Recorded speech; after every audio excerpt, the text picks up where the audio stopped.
Baru kali ini gue mereview HP dan review gue berubah-ubah mulai dari rekomen, tidak rekomen, dan akhirnya mantap untuk bilang recommended. Alasannya apa? Gue akan ceritain setelah opening berikut.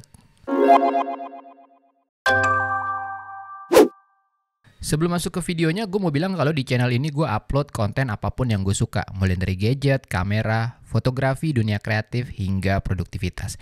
Jadi kalau kalian suka dengan tipe-tipe konten seperti itu, mungkin bisa pertimbangan untuk subscribe. Dan jangan lupa juga nyalain lonceng notifikasi supaya nggak ketinggalan video-video dari gue.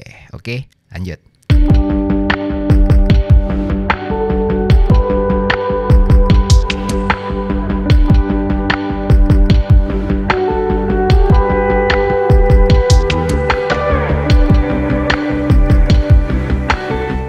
iPhone SE 2020. Seperti yang gue bilang di video unboxing, ini iPhone pertama gue setelah 6 tahun lalu gue pernah pakai iPhone 4S dan sama sekali tidak terkesan. Lelet, ya iyalah storage gue waktu itu cuma 8 GB.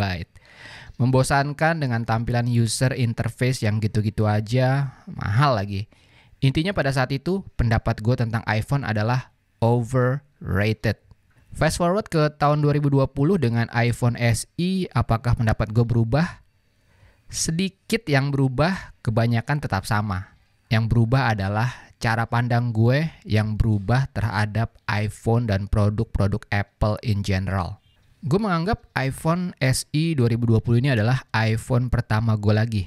Sebuah kickstart dan fresh restart antara hubungan gue dan produk-produk Apple. Dan menurut gue, iPhone SE 2020 ini memang ditujukan buat kalian yang baru pertama kali ingin mencoba iPhone dengan budget terbatas. Oke, sekarang kita masuk ke reviewnya. Jujur, nge-review barang bagus itu susah. Karena pasti semua opini yang keluar itu berasa too obvious. Too obvious kan kalau gue bilang, desain dari iPhone SE ini cakep. Ya iyalah iPhone. Jadi gue mungkin akan meng-highlight hal-hal penting yang mungkin bisa jadi deal breaker buat kalian meminang HP ini. Oke, kita ke design wise dulu.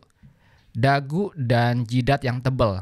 Ini mungkin bisa jadi deal breaker buat kalian. Apalagi di zaman sekarang, Android sejutaan aja rasio layarnya udah lebar banget. Itu satu, soal layar. Hal lainnya adalah dagu dan jidat tebal ini akan bikin kalian merasa nggak worth it punya HP 7 jutaan di 2020 tapi desainnya masih 3-4 tahun yang lalu. So yeah, think about that. Gue sendiri gimana? Jujur agak sedikit mengganggu di awal-awal pemakaian, tapi setelah seminggu pakai, mulai bisa menyesuaikan dengan jidat dan dagunya yang tebal. Overall, gue masih lebih sering amazed dengan desain iPhone SE 2020 ini yang cakep dibanding dengan terganggu oleh jidat dan dagunya. Yang kedua, size. Ini bisa good or bad, tergantung preferensi pribadi kalian gimana. Suka HP besar dengan tampilan yang besar, tapi agak ribet di tangan, dan ukuran menjadi lebih besar pada saat dipasang casing? Atau pilih HP compact dengan layar kecil, tapi enak dipegang, ringan, dan enak di kantong? Kalau kalian pilih yang terakhir, kalian akan suka dengan iPhone SE 2020. Lagian di tahun 2020 punya HP yang kecil, compact, dan bagus itu udah jadi barang langka loh, dan anti mainstream. Ya walaupun ada harga mahal yang harus dibayar. Enggak, gue gak ngomongin soal uang. Kita akan bahas soal ini nanti. Performa? Perlu gue jelasin lagi gak sih? Body boleh iPhone 8, chipset iPhone 11.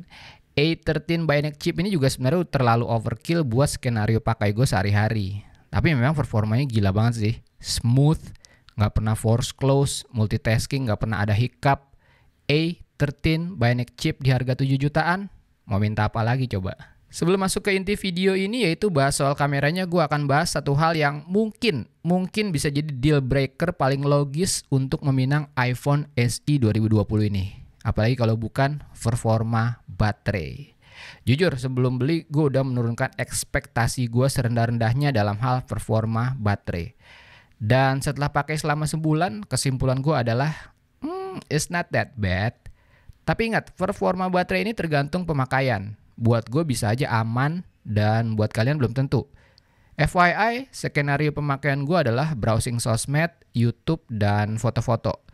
Dan gue berhasil tahan seharian tanpa ngecas. Ini jauh dari perkiraan gue yang gue kira tuh harus ngecas berapa kali dalam sehari. Anyway, gue sempat bikin video notes soal performa baterai iPhone SE 2020. Ini dia.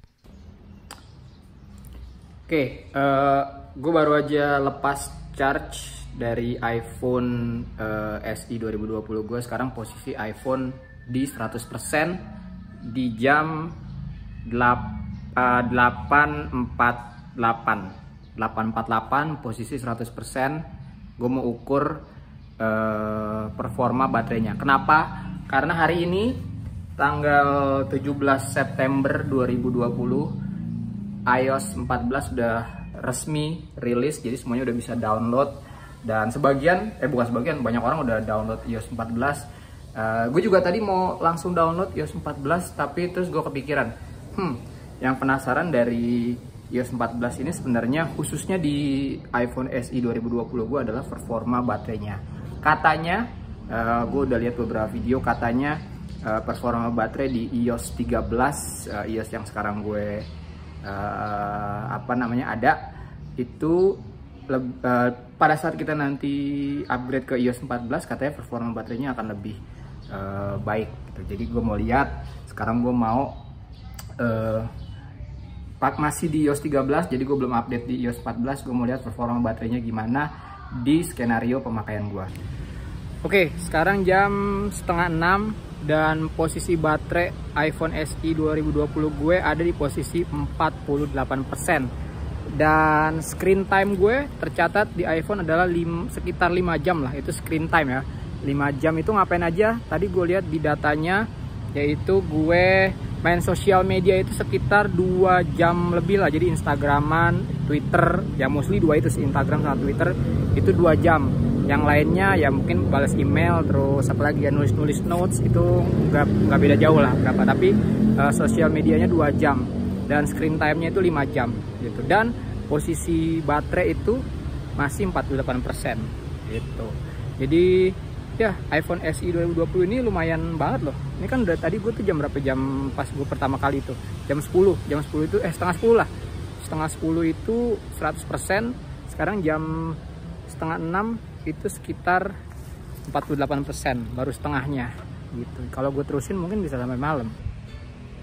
Oke, sekarang jam 9, posisi baterai di 30%, masih di 30%. Dan screen time itu tadi gue lihat 6 jam, udah masuk ke 6 jam. Dengan konsumsi baterai itu most di sosial media itu gue hampir 3 jam. Dan itu ya Twitter sama Instagram, mostly Instagram sih. Tapi ini masih 30%. Mungkin ya kayaknya ini udah safe to say bahwa menurut gue baterai dari iPhone SE 2020 itu it's not so bad ya. Itu nggak terlalu gimana. Tadinya gue khawatir baterainya gimana gitu, jelek cepet habis, tapi ternyata enggak loh ya. Dengan pemakaian ala gue ya gitu, cuman sosmedan doang. Tapi sosmed juga gue lumayan heavy sih, dengan 3 jam sosmedan, terus tadi sempet cek email, kirim email, terus sama bikin notes gitu. Tapi most likely sosial media 3 jam. Itu mantap banget loh iPhone SE 2020 ini. Gue gak nyangka gitu dengan baterai sekecil ini. Dan yang gue kira tadinya bakalan boros nih, bisa ngecas sampai 2-3 kali sehari, tapi ternyata enggak. Ini udah jam 9 masih 30%. Anyway, kalau kalian tertarik buat ambil iPhone SE 2020 dan masih concern dengan performa baterainya, apakah kalian harus mengurungkan niat kalian? Kalau menurut gue sih mending jangan. Lagian zaman sekarang power bank dengan kapasitas gede dan ukuran kecil juga udah banyak kan. Kalau kalian emang heavy user, harusnya nggak masalah lah ngecas pakai power bank 2-3 kali sehari. Sayang, HP bagus loh ini. Bahasan selanjutnya soal iOS 14. Khususnya pertanyaan apakah iOS 14 mempengaruhi performa secara keseluruhan dari iPhone SE 2020 ini. Menurut gue tidak terlalu signifikan. Yes, secara tampilan memang lebih fresh dan lebih customizable. Setidaknya problem bahwa iPhone itu boring sudah bisa teratasi dengan iOS 14 ini. Tapi kalau soal performa, yang gue rasain sih sama aja ya. Karena di iOS 13 pun gue nggak pernah ada masalah soal performa. Selain itu, quote-unquote, kelebihan lain seperti Touch ID kembali menjadi relevan dengan konteks pandemi sekarang ini, di mana Face ID jadi agak useless karena wajah selalu tertutup dengan masker. And that's good. Selalu pakai masker dan rajin cuci tangan. Sehat-sehat semuanya. Oke, sekarang kita masuk ke bagian yang paling tunggu-tunggu, yaitu bahasan soal kameranya. 2 kata yang bisa gue simpulkan soal kameranya. Gue banget. Tenang, akan gue elaborasi satu persatu kenapa kamera dari iPhone SE 2020 ini gue banget. Pertama, line up kameranya. 1 kamera belakang cukup. Ini gue banget. Jujur gue bosen banget dengan HP zaman sekarang di mana banyak-banyakan kamera itu jadi sebuah perlombaan. Kenapa sih harus 4-5 kamera kalau kalian bisa bikin 1 kamera aja tapi bagus?